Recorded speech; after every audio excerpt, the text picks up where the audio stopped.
Hello, मैं जसप्रीत हूँ और सिंपल सा पॉइंट डिस्कस करना चाहता हूँ थ्रू प्रैक्टिस ऑफ ग्रैटिट्यूड। मैं हर रोज़ लिखता हूँ 1 page of gratitude for the things I am thankful for. बस लिखना है आई एम थैंकफुल फॉर और आगे लिस्ट लिख सकते हो। जो अच्छा हो रहा है वो भी लिख सकते हो, जो बुरा हो रहा है वो भी लिख सकते हो। तो लिखना है, फिर उसके बाद पढ़ना है, पर हम इसको मॉडिफाई कर सकते हैं। पर गेम है कि आप हर रोज़ लिखना स्टार्ट करो 1 पेज, फिर मेरे को व्हाट्सएप पे कंफर्म करो कि आप लिख रहे हो and then we can improve upon. तो जो मैं ये लास्ट फ्यू मंथ से कर रहा हूँ, उसके बाद फाइंडिंग्स में जो मेरे सामने चीज़ें आ रही हैं उसमें से एक ये है कि जो भी हर्ट है, ठीक है, जिसको भी दर्द हो रहा है, ट्रीटमेंट उसको चाहिए। कितना सिंपल है, जिसको दर्द हो रहा है ट्रीटमेंट उसको चाहिए। अब ऐसे समझो कि आपको थोड़ा सा सर दर्द है, थोड़ा सा कुछ भी प्रॉब्लम है, पर इतना नहीं है कि आप उठ के डॉक्टर के पास चले जाओ। ठीक है, थोड़ा सा है कुछ, पर इतना नहीं है, सीवियर नहीं है, इतना ज़्यादा नहीं है। तो आप अवॉइड करते हो, आप सोचते हो अपने आप ठीक हो जाएगा, बॉडी की इम्यून सिस्टम उसको रिकवर कर लेगी।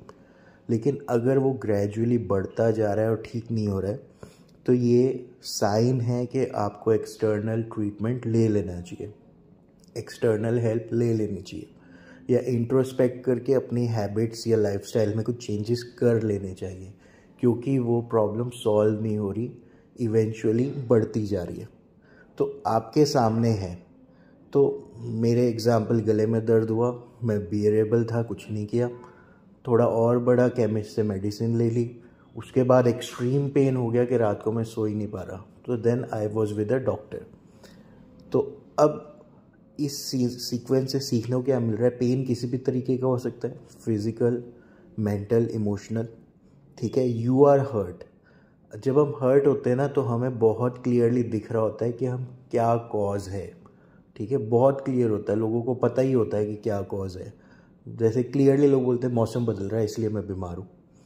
ठीक है, मौसम बदलता है, ऐसे ही होता है मेरे साथ। ठीक है, कोरोना वायरस है तो इन्फेक्ट कर गया या दोबारा आ गया होगा। तो लोगों ने बड़े सारे बनाए हुए हैं।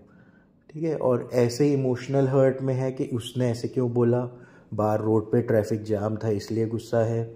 ठीक है, मेरी वाइफ ऐसी है, मेरा हस्बैंड ऐसा है, मेरे बच्चे ऐसे हैं, पेरेंट्स ऐसे हैं, मम्मी ऐसी है, सुनती नहीं है, कुछ भी XYZ, कुछ भी बन सकता है।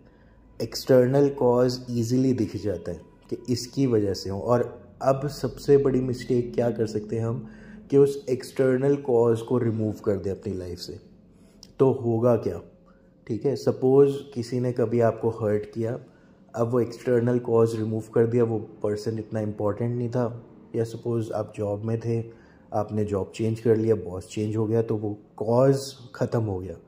लेकिन आप देखते हो कि वो पेन अभी भी है या बढ़ती जा रही है, चाहे आप सोच सोच के उसको बढ़ाते जा रहे हो, या आपको डर है कि दोबारा ऐसा ना हो जाए, कुछ भी है। पर अगर आप अभी भी हर्ट हो कॉज को रिमूव करने के बाद भी, और मैं तो ये कहता हूँ कि कॉज को रिमूव किया या नहीं किया वो इम्पोर्टेंट ही नहीं है, आपका फोकस कॉज पे होना ही बेवकूफ़ी है। ठीक है, मतलब मेरा हाथ चाकू से कटा, तो मैं अब सारे चाकुओं को अपनी लाइफ से हटा दूंगा, कोई लॉजिक नहीं है।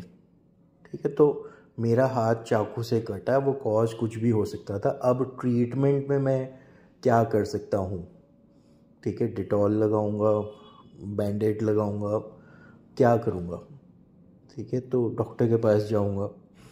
तो अब मैं क्या करूँगा? वो ट्रीटमेंट कॉज से कोई लिंक नहीं है ना। रोड पे एक्सीडेंट हुआ, इस कॉज का, जो एक्सीडेंट होने की वजह से मेरी बॉडी में जो भी इंजरी आई है, जिस जिस जगह पे भी, उसके ट्रीटमेंट से कितना बड़ा लिंक है इन दोनों का आपस में? कोई लिंक ही नहीं है। तो मैं दिखाना क्या चाह रहा हूँ कि ज़्यादा सारे लोग कॉज के साथ कनेक्ट हो जाते हैं, इसकी वजह से मुझे ये तकलीफ़ है, इसकी बातें मुझे चुभती हैं, इसको मैं बर्दाश्त नहीं कर पाता। तो यहाँ पे कॉज कुछ भी हो, XYZ, उससे फ़र्क ही नहीं पड़ रहा है। आपका ध्यान कॉज में नहीं होना चाहिए, आपका ध्यान होना चाहिए मैं हर्ट कितना हूँ। थोड़ा बहुत डिस्टर्बेंस है, बियरेबल है, बियर कर लेता हूँ। थोड़ा बहुत इंट्रोस्पेक्शन करके कुछ और तरीके से मैं सॉल्व कर सकता हूँ इसको, वो सॉल्व कर लेता हूँ। कुछ भी XYZ तरीका जो मेरे काम आ सकता है, ठीक है। अगर इनसे भी मैं सॉल्व नहीं हो रहा तो एक्सटर्नल हेल्प ले सकता हूँ, यूट्यूब में एक्सप्लोर कर सकता हूँ, ग्रेटिट्यूड लिखना शुरू कर सकता हूँ, डॉक्टर के पास जा सकता हूँ, साइकोलॉजिस्ट के पास जा सकता हूँ, काउंसलिंग ले सकता हूँ।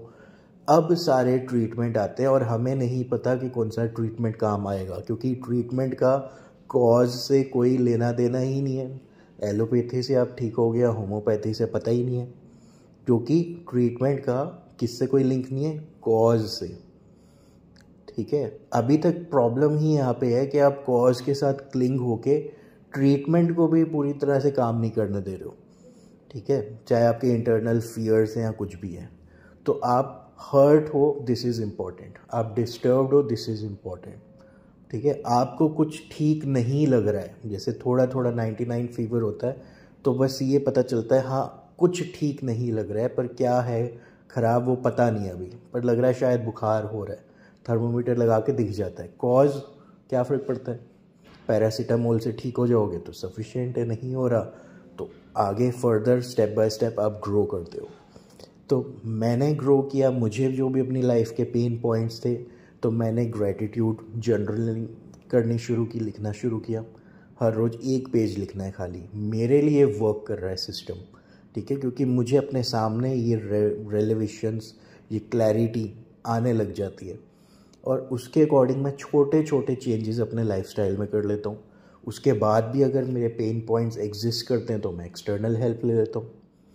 तो ये अवेलेबल है, पर हमें क्लैरिटी क्या चाहिए, इस ऑडियो से आपको क्लैरिटी क्या चाहिए, how much pain you are in. Pain can be physical, emotional, psychological, ठीक है। कोई इमेजिनेशन है, एवरी पेन इज़ इमेजिन, तो कोई इमेजिनेशन है वो दोबारा से स्ट्राइक करती है और आप डिस्टर्ब हो जाते हो, ठीक है। तो आप देखते हो पेन कंसिस्टेंटली नहीं होती रहती, किसी पॉइंट पे ज़्यादा होती है, किसी पॉइंट में कम हो जाती है, कम हो जाती है तो लगता है मैं ठीक हो रहा हूँ, लेकिन फिर दोबारा से हो जाती है तो मैं कंफ्यूज हो जाता हूँ कि मैं अभी तो ठीक हो रहा था, अभी ये क्या हो गया, फिर पहले से भी ज़्यादा दर्द क्यों हो गई। तो इसका सल्यूशन बस ये है कि आप बस आइडेंटिफाई कर रहे हो that you are in a chronic pain, pain रह रही है, ठीक नहीं हो रही है, जा नहीं रही है, and you require a treatment.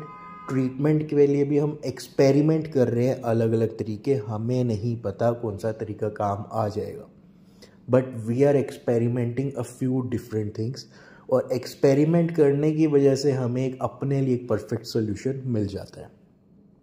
तो आई होप कि इस ऑडियो का पर्पस क्लियरली आपको समझ आ गया है कि आप तो बस अपने आप को देख रहे हो, मुझे कैसी दर्द है, कितनी दर्द है, ठीक है, बस। और फिर क्योंकि ये दर्द है, इस दर्द को सॉल्व करने के लिए मैं सॉल्यूशंस ढूंढ रहा हूँ। दर्द किस वजह से है, उस वजह को हटाने के लिए मैं सॉल्यूशन नहीं ढूंढ रहा हूँ, क्योंकि वजह हट गई और दर्द फिर भी रह गई तो आप तो बेवकूफ़ बन गए, ठीक है। आपको लग रहा है कि मैं अपनी वाइफ से या हस्बैंड से डिस्टर्ब्ड हूँ, आपने डाइवोर्स ले लिया, डिस्टर्बेंस उसके बाद भी कंटिन्यू है, तो ये तो बेवकूफ़ी हो गई ना कितनी बड़ी। तो हम क्या कर रहे हैं कि हम अपना पेन पॉइंट देख रहे हैं, मुझे कितनी ज़्यादा डिस्टर्बेंस हो रही है, ठीक है, और मुझे हो रही है तो ट्रीटमेंट की ज़रूरत किसको है, जिसको ज़्यादा तकलीफ़ हो रही है या सामने वाले को चाहिए।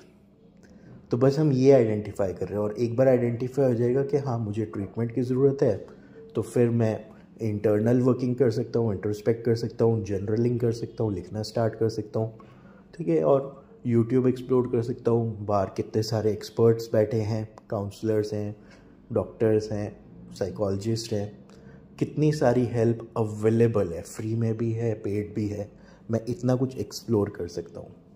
तो आप बस यहाँ पे ये क्लैरिटी अपनी लाइफ में क्रिएट कर लेते हो और फिर स्मूथली अपने पेन को रिमूव करने में इंटरेस्ट दिखाते हो और आगे बढ़ते हो, बजाय कॉज ऑफ पेन को रिमूव करने के। All the best, take care.